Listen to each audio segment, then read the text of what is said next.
where can our viewers connect with you, whether just to learn more about your resources or if they are maybe looking for conflict resolution themselves? Sure. So we most of the information on how to reach us is through our website. It's tngcommunityto.org. And there's phone numbers there, so we can be reached by phone, by email. There's a form on the webpage that folks can fill in. So we've tried to make it as easy as possible for folks to reach out to us. Usually the way it works is they reach out. If it comes directly to me, I connect them with one of our case managers like Tianna, who would then do the intake. And then we have a conversation about how to approach the other party. Everything we do is completely confidential.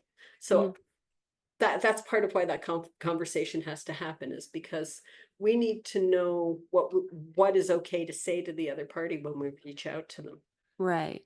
We mention your name? Can we mention what the conflict is about? Can we absolutely everything? We want to make sure that we're not saying anything that could further create problems, right? Oh yeah, of course. So, so our service is completely free. It's funded by the City of Toronto and the United Way, so that anybody in the City of Toronto can access our service as long as they have conflict in their personal private life.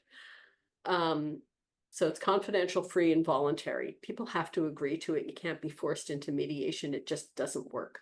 Yeah. So as you can imagine, often one of the biggest challenges is convincing the second party to agree to mediate. We have a number of techniques we can use to do that. So when people are contacting us, the more information they have about how we can contact the other party, the easier it is. If they absolutely have nothing, we can send a letter if they at least have the address. Hopefully they have a name to put on the letter. Sometimes they don't, right? We get pretty creative. So we take the information, we then approach the other party, take their information, see if they're willing to do it. If they are, we then assign it out to 2 volunteer mediators. I have a roster of somewhere around 60 people who will do the mediations. They're all highly trained. Some of them have been with us for as long as the community mediation program has been around, which is almost 35 years now. Wow.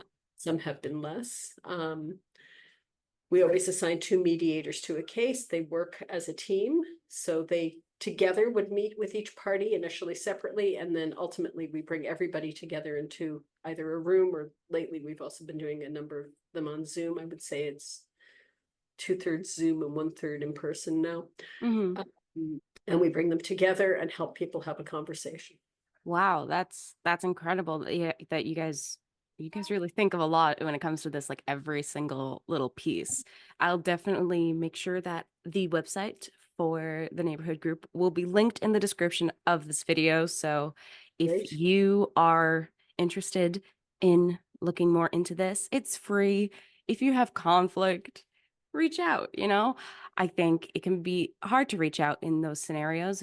At YouthSpeak, we're always talking about the importance of reaching out when you need support. And if this is a resource that is beneficial to you, that you believe will help with a conflict, I would recommend it. The other thing to know is that we also offer what we call conflict coaching. So if the other party says no, they don't want to mediate, and in some other kinds of situations, maybe the person has too much trepidation to want to meet, we can do coaching and help people learn some of the similar techniques or same techniques that we would use in mediation without having the second party there. If you want to hear more stories, don't forget to subscribe, comment, and like. To support more youth by youth led projects, visit us at youthspeak.ca, where you can donate and spread youth mental health awareness. YouthSpeak Charity. Speak, inspire, change.